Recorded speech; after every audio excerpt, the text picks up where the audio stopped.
हमारे साथ केडियानॉमिक्स के फाउंडर सुशील केडिया जुड़े हैं, उनसे समझते हैं कि उन्हें बाजार का टेक्सचर कैसा लग रहा है। Sushil ji, good morning. Overnight पूरी दुनिया बदल गई, जैसा कि पिछले हफ्ते हुआ था, और डोनाल्ड ट्रंप साहब ने फिर कहा कि अब सीज फायर हो गया है। क्रूड कोलैप्स हुआ, 70 के नीचे आया, और पूरे वैश्विक बाजार में ज़बरदस्त तेज़ी इक्विटी मार्केट्स में, और हम भी उसमें पार्टिसिपेट कर रहे हैं। कैसे देख रहे हैं आप इस डेवलपमेंट को सबसे पहले तो, और आपका क्या व्यू है मार्केट पर? पीसीआर से अनुरोध है चार्ट शेयर करें। मैं अपनी क्या बात कहूंगा, जो चार्ट कहेगी वो कहूंगा। जो क्रूड का ओवरनाइट कोलैप्स आ गया, अपनी पहले ही बात हुई थी, जब $64 का भाव आएगा दोबारा तो हम क्रूड लेंगे। 6380 के स्टॉप लॉस से क्रूड को लेना है। डोनाल्ड ट्रंप अमेरिका के राष्ट्रपति हैं, इस संसार में बहुत महत्वपूर्ण व्यक्ति है, मालिक तो नहीं है ना संसार के। बहुत लोगों का पैसा दांव पे लगा जिससे चार्ट्स बनती हैं। तो क्रूड की इस चार्ट पे जो नीली रेखा है, इसको आप स्टॉप लॉस बना के हम लेंगे। ये बात हमारी तभी हो गई थी जब 77-78 पे सारे लोग उछल कूद मचा रहे थे, क्रूड फट गया, क्रूड फट गया। हम बोले शांति रखो, 64 आएगा, लेंगे। आ गया, हमने लिया है। डिस्क्लोजर है, बहुत लोगों को सोशल मीडिया पे ना तरह तरह के एग्जाम्पल्स और पैरेलल्स क्रिएट करने की बहुत बुरी आदत पड़ी हुई है। हम अपने क्लाइंट्स के लिए काम करते हैं और टेलीविजन पे आके फ्री ऑफ कॉस्ट अपनी थोड़ी बहुत ओपिनियन शेयरिंग की ग्लिम्स देते हैं। तो हम वही बात करेंगे जो हमने अपने क्लाइंट्स को बताई है, क्योंकि where our money is there our mouth will be. बहुत पहले से कह रहे हैं 64 पे क्रूड लेंगे। आज आया, हमने अपने क्लाइंट्स को लेने के लिए कह दिया। अब आपसे बात करने का मौका मिल रहा है, आपको कह रहे हैं इस ट्रेजेक्ट्री में अगला पड़ाव मुझे 84 का दिखता है। तब तक 6380 का स्टॉप लॉस नहीं लगे, और फिर 84 जाके वापस एक बार क्या पता 64 आए तो आए। इवेंचुअली इसको 100 के ऊपर जाना है। और भी गम है जमाने में। एक और सीज फायर हुई है, द सीज फायर हो गई, ये कहना अभी गलत होगा। नहीं, बिल्कुल बात आपकी सही है वैसे सुशील जी, लेकिन एक चीज़ मैं कहूँ, जैसे आपने बोला कि आपकी ऑब्वियसली फ़र्स्ट प्रेफरेंस क्लाइंट है, मेरे लिए मेरे फर्स्ट प्रेफरेंस व्यूअर्स है।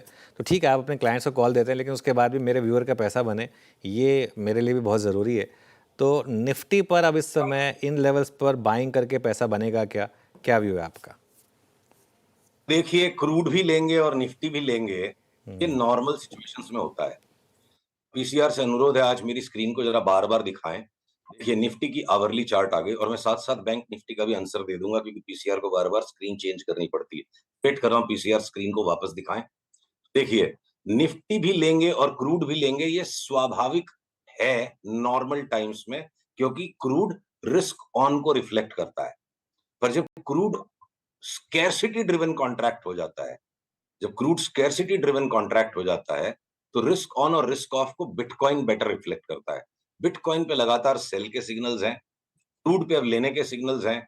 निफ्टी की आवरली चार्ट कह रही है कि कोई सस्टेन्ड बुल मार्केट नहीं है यहाँ पे। हम साइडवेज रेंज में थे, जिसके अपर एंड पे आ गए। यहाँ से सेल ऑफ दोबारा नीचे आएगा।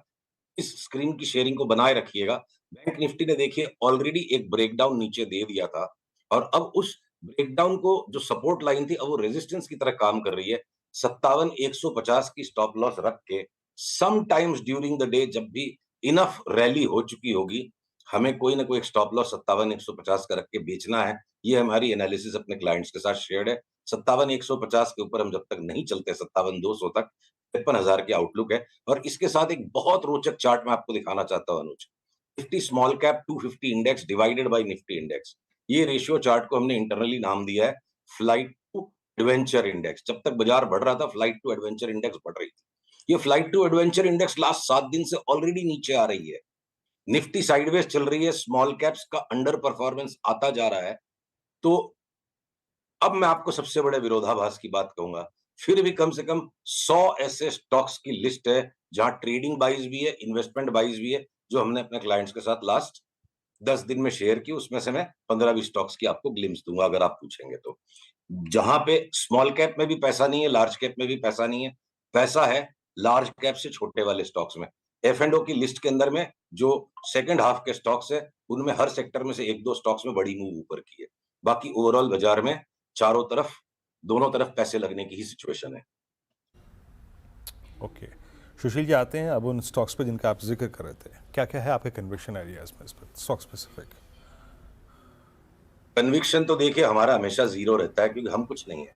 तो कन्विक्शन रॉन्ग वर्ड है। कन्विक्शन वर्ड की आड़ में छिप के सो कॉल्ड फंडामेंटल एनालिस्ट बात करते हैं, जिनको फंडामेंटल्स भी आते नहीं है। कन्विक्शन कुछ नहीं होता है शेयर बाजार में। कृपया माफ कीजिएगा, मैंने आपकी बात का संशोधन किया।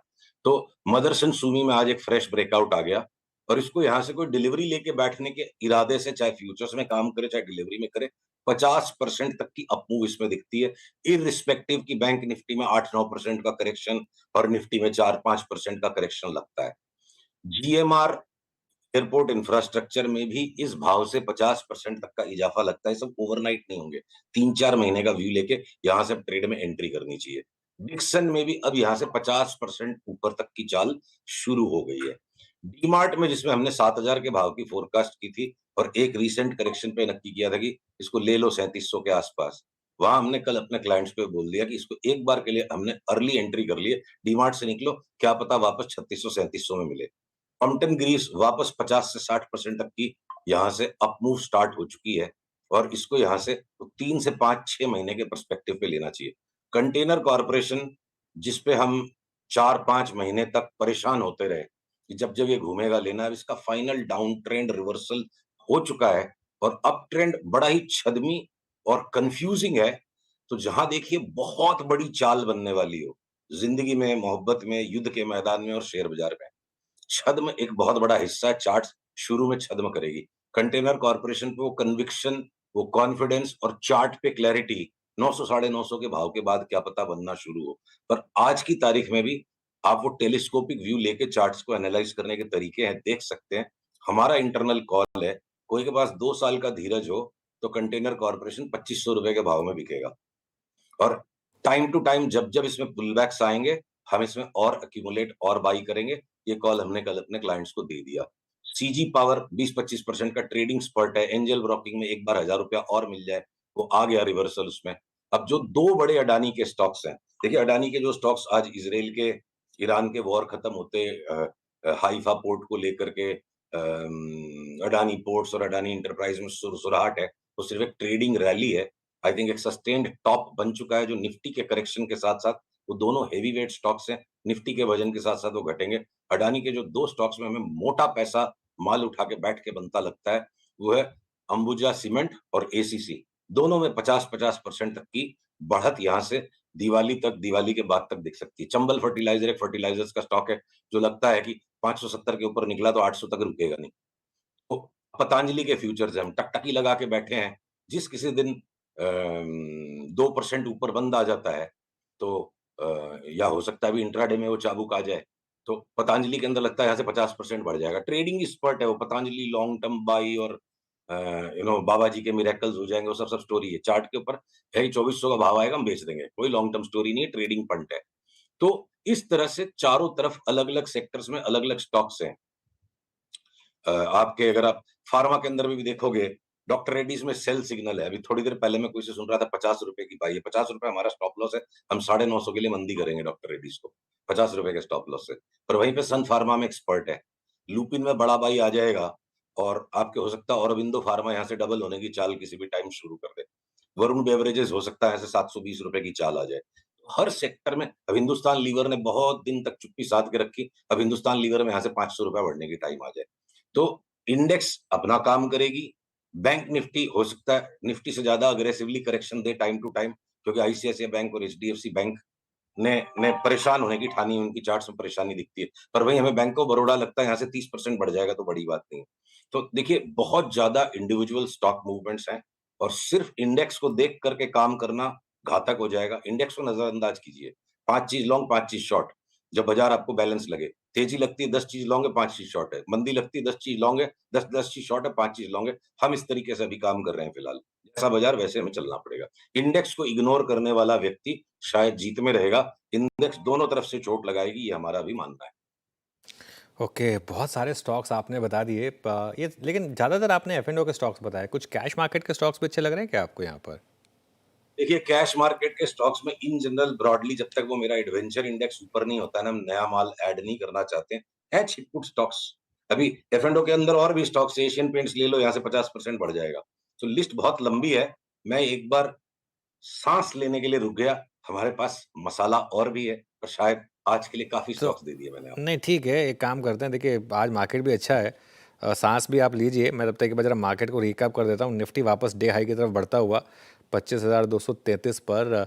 बैंक निफ्टी में भी अब शानदार मोमेंटम आ रहा है, करीब करीब 550 पॉइंट ऊपर हैं हम। थोड़ा सा मिड कैप ऊपरी लेवल से जरूर हल्का हुआ है, लेकिन निफ्टी और बैंक निफ्टी ये थोड़ा सा वापस हाइस की तरफ बढ़ते हुए। सुशील जी, बाकी कितने स्टॉक और बचे हैं आपकी लिस्ट में, और 20-25 हैं क्या? 100 से ज्यादा होंगे, आपको आधा घंटा टाइम देना पड़ेगा। फिर क्या है ना, आपके बाकी के जो कलीग्स हैं वो नाराज हो जाएंगे, सुशील केडिया सारा टाइम ले लेता है। नहीं, कोई नहीं, चलिए अब जो बाकी की लिस्ट आप आज लेकर आए एटलीस्ट उनकी बात कर लेते हैं। कुछ हमारे क्लाइंट्स के लिए भी रहने दो अनुज जी। मतलब मैं जानता हूं आप अपने दर्शकों से इतना प्यार करते हो, पर अब देखो जैसे कि एसबीआई एक बार यहाँ से सारे पीएसयू बैंक थोड़ा सा ऐसा स्पर्ट दे देंगे, ठीक है। आपके ये एपी अभी अब शॉर्ट साइड वाले स्टॉक्स ज्यादा बचे हैं। देखो अभी जिंदल के सारे stocks, TISCO, APL, Apollo, SAIL, एक दो दिन में जैसे ये निफ्टी वापस घटने लगेगी, हम मान लो सारे स्टील के और मेटल्स के स्टॉक्स को शॉर्ट करने लग जाएंगे। तो अगर एक तरफ टाइटन में शॉर्ट सेल का ट्रेड आएगा और आप भारती में शॉर्ट सेल का ट्रेड आएगा, तो कुछ लॉन्ग्स कुछ शॉर्ट्स, और ज्यादा ध्यान अगर डिलीवरी का काम करने की तरफ बनाएंगे, 3 से 6 महीने का व्यू लेंगे, buy today sell tomorrow, buy today sell 2 days later, ये सब जुआ खेलने वाले काम है। जुआ किसी का नहीं हुआ, निवेश कीजिए। मार्केट टाइमिंग बिल्कुल काम करती है। कुछ लोग आके जो लेक्चर दे देंगे ना, मार्केट टाइमिंग कोई नहीं कर सकता। भाई आपका नसीब खुल गया, आपकी लॉटरी खुल गई, आपका कोई स्टॉक 100 गुना हो गया, इसका मतलब ये तो नहीं हुआ कि आपको सब कुछ आता है। मार्केट टाइमिंग बिल्कुल काम करती है, तो उसकी अति मत मचाओ कि आज लेके कल बेचना है, कल लेके परसों बेचना है। 3 से 5 महीने के व्यू में मार्केट टाइमिंग बहुत अच्छा काम करती है, और वहीं पे हम ज्यादा काम करते हैं। ओके, बिल्कुल। अच्छा, एक बात बताइए, अब यहाँ से अगर हम निफ्टी पर आज सपोज करिए क्लोज हो गए इस 25,222 जो हमारा रिसेंट हाई रहा है, 25,250 इसके ऊपर, तो क्या ऑल टाइम हाई की तरफ जाने के सेंस बनेगी क्या? अगर आप शॉर्ट हैं फॉर एग्जांपल, तो उसमें क्या स्टॉप होगा? मतलब किस लेवल पर आपको लगेगा कि नहीं, अब बस मार्केट यहाँ से चलने को तैयार है? नहीं भाई साहब, मैं ये 25, 230, 250 ये सब क्या है ना, complex range formation with A slightly upward नज है। तो ट्रेडिशनल टेक्निकल एनालिसिस का अब्यूज मैं नहीं करूंगा। देखो एक बढ़ई के झोले में ना बहुत सारे औजार होते हैं, हथौड़ा, छीनी, स्क्रू ड्राइवर, ड्रिल। हर वक्त हथौड़ा चला देना ठीक नहीं है। बारीक काम है, कारीगरी का काम है। चार्ट की एनालिसिस कारीगरी है। लेवल्स को ओवर अब्यूज कर रहे हैं लोग। इस लेवल के ऊपर चला जाएगा तो बाजार तेज, इसके नीचे चला जाएगा तो बाजार मंदा। इसी बात की नासमझी के तो पैसे रिटेल प्रोफेशनल्स की जेब में देती है। तो मैं लेवल बेस्ड ट्रेडिंग, अभी निफ्टी जिस तरह के स्ट्रक्चर बना रही है, मैंने आपको चार्ट दिखा दी थी। मैं इंडेक्स पे तेजी करूंगा ही नहीं। अगर तेजी चल पड़ेगी तो मेरे को जो इंडिविजुअल स्टॉक्स आइडेंटिफाई किए, भेल एक मैं आपको बताना भूल गया, भेल में भी बड़ी तेजी स्टार्ट हो गई है, 20-25% तो इमीडिएटली बढ़ेगा। तो हम स्टॉक स्पेसिफिक तेजी करेंगे, स्टॉक स्पेसिफिक मंदी करेंगे। निफ्टी छद्म रच रही है। और एक एक एक बात मैं आपको बताना चाहता हूँ, बिल्कुल जरूरी है ये बात, जो कि आप समझो ना, जैसे युद्ध की बात चल रही है आज। जो लाक्षागृह था, युद्धों का महायुद्ध था महाभारत, और उसमें पांडवों के लिए जो लाक्षागृह बना था वनवास में, तो उसके अंदर द्रौपदी के मुंह से निकल गया अंधे का बच्चा अंधा, और बहुत बड़ा युद्ध हो गया। तो रिटेल के साथ लाइफ में बार बार ही होता है, अंधेपने का काम हो जाता है। जहां पे आपको दिख रहा है कि बिल्कुल बढ़िया मार्बल की टाइल है, वहां पे पानी है, जहां पे पानी है वहां पे लगता है कि यहाँ तो मार्बल की टाइल है। तो बाजार में इस वक्त वही छद्म हो रहा है जो मैंने आपको एडवेंचर इंडेक्स दिखाई, कि स्मॉल कैप्स गिरेंगे, लार्ज कैप्स गिरेंगे, और middle middle of the pocket के अंदर में स्टॉक्स में पैसा है। इंडेक्स को मैं हाथ जोड़ के निवेदन करता हूं, हम इंडेक्स पे भी कॉल नहीं लेंगे। इंडेक्स साइडवेज चल रही है। आपका दोस्त जब नाराज होकर मुंह फुला लेता है, तो इतना शिष्टाचार हम रखते हैं ना यार, थोड़ा टाइम दो उसको, बोलने दो। बोल ही नहीं रहा, चुप बैठी है, इंडेक्स साइडवेज चल रही है 500 पॉइंट। इंडेक्स को बोलने दीजिए, फिर हम बोलेंगे। अभी हमें इंडेक्स पे कुछ नहीं बोलना है। ये महाभारत, ये क्योंकि आजकल इतने युद्ध हो रहे हैं, इसी वजह से याद आई क्या महाभारत? बस एग्जाम्पल फिर फिट बैठता है ना उसमें। हाँ। Mean while market day high पर आ रहा है, एक बार जरा देखिए निफ्टी को, बहुत शानदार मोमेंटम, और अब हम डे हाई क्रॉस कर रहे हैं 25,250 पर। ये एक शानदार मोमेंटम है इस समय मार्केट आता हुआ। अच्छा, सुशील, एक व्यू आपसे मैं लेना चाहता हूँ। हालांकि बहुत समय से हमने इस स्टॉक की बात शायद ना की हो, ये HDFC AMC, ये जो स्टॉक मार्केट से रिलेटेड स्टॉक्स हैं, इनमें गजब तेज़ी है। इस पर कोई व्यू है क्या आपका? ये तेजी और मंदी जब अंत आता है तब गजब की लगती है। क्लाइमैक्स वर्ड का मतलब यही है कि जब वो आनंद खत्म होने वाला होता है, उस वक्त उसकी तीव्रता सबसे ज्यादा प्रतीत होती है मन को। भाव जो बता रहे हैं एचडीएफसी एएमसी का अप ट्रेंड टूट चुका है। अगर पीसीआर इस चार्ट को दिखाने का कष्ट कर पाए, एचडीएफसी एएमसी का देखिए अप ट्रेंड टूट चुका है, नीचे वाली पीली लाइन टूट चुकी है। हम अब ये सपोर्ट लाइन रेजिस्टेंस का काम कर सकते हैं। 5155 का जो हाई था उससे 5-10 रुपए ऊपर चला भी जाए तो चला जाए। यहाँ हमें तेजी नहीं करनी है। ज्यादातर एएमसी के सारे स्टॉक्स अब टॉप आउट के जोन में है और एचडीएफसी एएमसी भी वहीं पर है। HDFC life, HDFC AMC, HDFC bank, हम तीनों में बेचने के सिग्नल्स के इंतजार में हमें एचडीएफसी नाम की कोई चीज नहीं लेनी। शुक्रिया आपका बहुत बहुत सुशील जी, इस कार्यक्रम में शामिल हुए, सभी स्टॉक्स और इंडेक्सेस पर रखा आपने। चलिए इस बीच